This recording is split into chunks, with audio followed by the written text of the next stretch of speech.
Tani këto momente unë do t'ja kushtoj një homazh për unë nuk e di a më kishte ai mik, po unë e quaja një lloj mentori, një lloj miku, Hamid Beqen, një nga personalitetet, jo thjesht një sociolog, po një profesor, një republik i jashtëzakonshëm. Dhe dua tani që miku më i afërt i tij, Lek Sokoli, të shpreh ato që se më duket sikur është harruar më Lek. Është harruar perfektisht.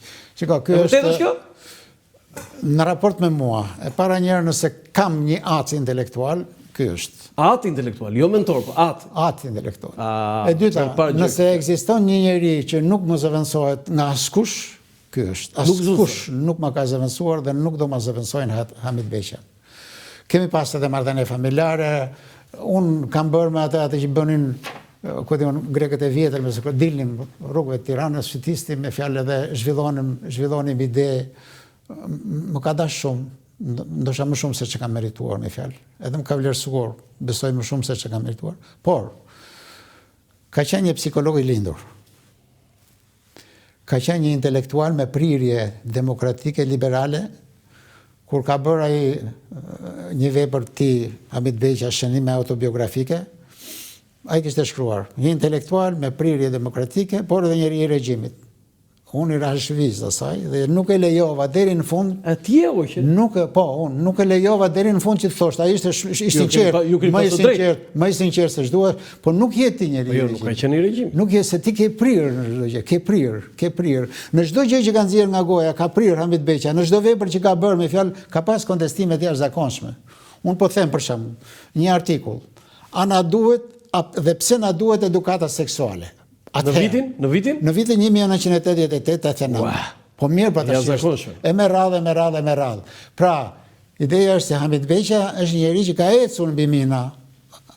Ashtu si që fillova edhe unë më vonë të ecja mbi mina, por shqyqër Zotit që nuk zgjati shumë kjo punë me fjalë.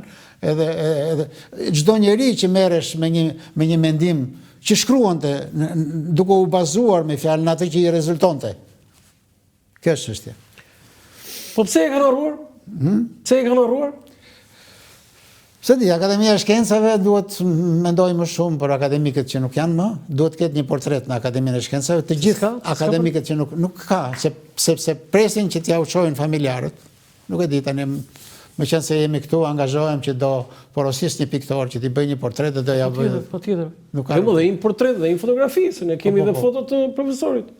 Nuk ka një, të gjithë kanë nga një piktur, po me se duket pikturat i kanë quar familjarët e tyre. Profesor Alfredi, gjithë tjerë. Se ato janë piktura, jo fotografi? Piktura. A janë piktura? Piktura, jo fotografi. Duhet ta bëjmë të patjetër. Foto tjetër? Tani ti ke një aktivitet shumë të gjerë në mësimdhënie me disa universitete dhe ke raporte fantastike me universitetet. Tani janë disa foto rresh në fakt dhe do t'i kalojmë pak më shpejt. Atëherë, kjo është Departamenti i Sociologjisë e Universitetit Durrësit. Ca dje me vajza fantastik. Po?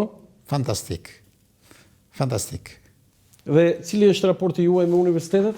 Me universitetet. Tash raporti bazë është me Universitetin e Tiranës.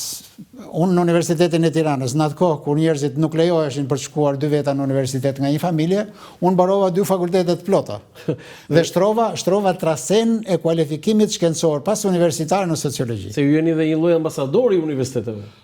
Pse jam ambasadori i universiteteve? Unë këtë role kam marrë që kur u krijuan këto institucionet këtu, sepse çdo gjë që e kemi krijuar Shqipëri, Kosovë, Maqedonia e Veriut, diasporë, jo thjesht për Shqipërinë.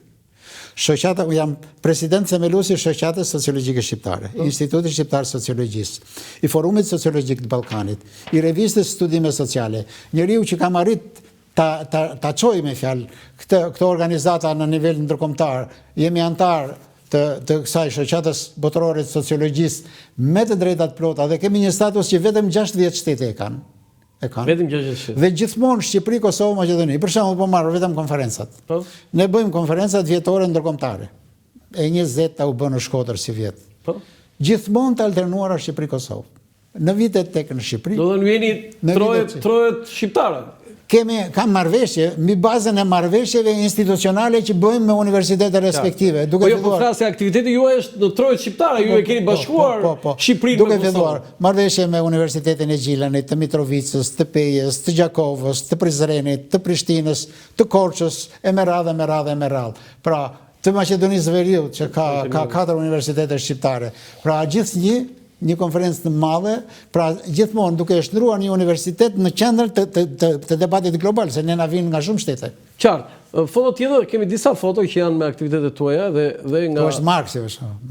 Po pra, po pse Marksi aty? Marksi, po, është themelues. Edhe e ke në universitet?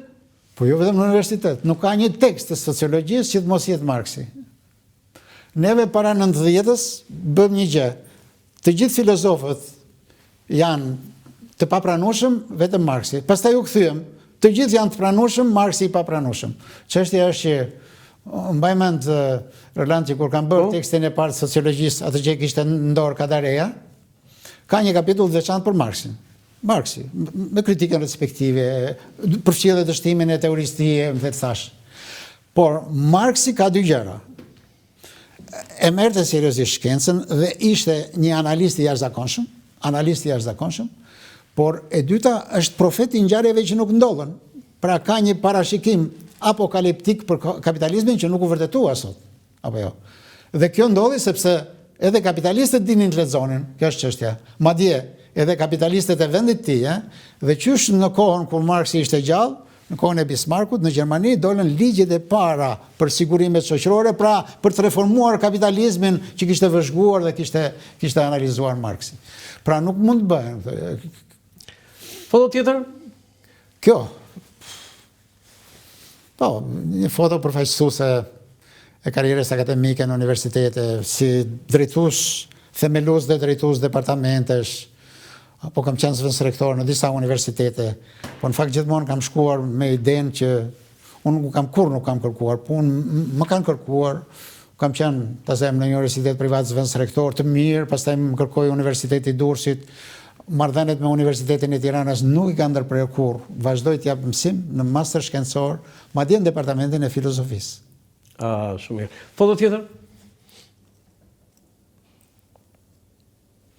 Në kryeën e Shkodrës? Mos gaboj? Universitetin e Shkodrës? Shkodra pas 50 vjetësh nga ajo fotoja e parë, pas 50 vjetësh. Domthon konferencën e fundit e bëm në Universitetin e Shkodrës. Më ka nderuar si mirënjohja, mirënjohja, domethënë ishte një gjë krejtësisht e veçantë dhe unë dukemi paralizuar atje nga emocionet, sepse Shkodra është dashuria e jetës time, si më thënë. Foto tjetër? Po shumë e bukur kjo. Më pëlqen shumë kjo. Tani janë disa libra, Instituti i Studimeve Politike Sociale, interesat dhe harmonizimi i tyre. Ky është punimi i disertacionit ku unë kam mbrojtur titull shkencor. Është mbrojtur në Universitetin e Tiranës në nivelin e parë në vitin 1990, kur ende regjimi s'kishte rënë dhe kur ende nuk ishte themeluar Partia e Parë Demokratike. Ky është thelbi dhe ky është libri që më ka vënë në opozit tashmë edhe në pikpamjen e mendimit shkencor me atë sistem. Interesat. Nuk mund ta imagjinosh se çfarë dilte nga studimi i interesave të njerëzve në një shoqëri që pretendonte që kishte realizuar maksimalisht interesat e njerëzve. Ka shumë të dhëna, po ka një konkluzion. Konkluzioni është ky. Vetëm me urdhrin komunist nuk mund të ndërtohet një shoqëri e re. Ndërtimi duhet të bazuar në interesin personal. Presje, në parimin e interesit personal. Unë në atë kohë, djaliri nuk e dija që ai nuk ishte ai sistem.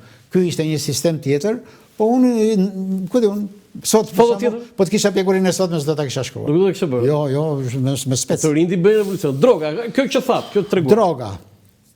Shiko, bashkë me transformimet vërshuan dhe problemet sociale. Me njëherë.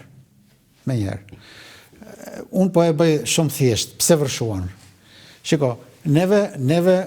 Po pra, kjo është pyetja përse me rrëzimin e komunizmit vërshuan shumë problem. Shteti na kishte marrë në sqetull, na kishte tjetërsuar. Edhe si pronar, edhe si punëdhënës. Kjo punë vazhdoi deri në vitin 1990. Madje jo në 89-ën, kur ra muri Berlinit këtu nuk u dha si lajm. Se kishte eter informativ, nuk është dhënë si lajm. Nuk është dhënë si lajm. Rënia murit Berlinit. Dhe çfarë ndodhi pastaj? Pastaj shteti i lëshoi më një herë këto funksione, i lëshoi. Çfarë mbeti për njeriu shqiptar? Të çalltiste. Të çalltiste. Edhe duke shkelur mbi vlera, kjo është thelbi për të kuptuar se si vërshuan me fjalë problemet sociale. Deri në atë kohë, droga, prostitucioni. Deri në atë kohë s'kishte pa punë. U bëm të gjithë pa punë. Atëherë ku do shkonim? Fati jonë që kishim Italinë afër, kishim Greqinë afër. Fati jonë, edhe imi personal, se edhe unë atë punë bëra. Vërshuan pastaj droga si trafik, si prodhim, E konsum. por edhe si konsum.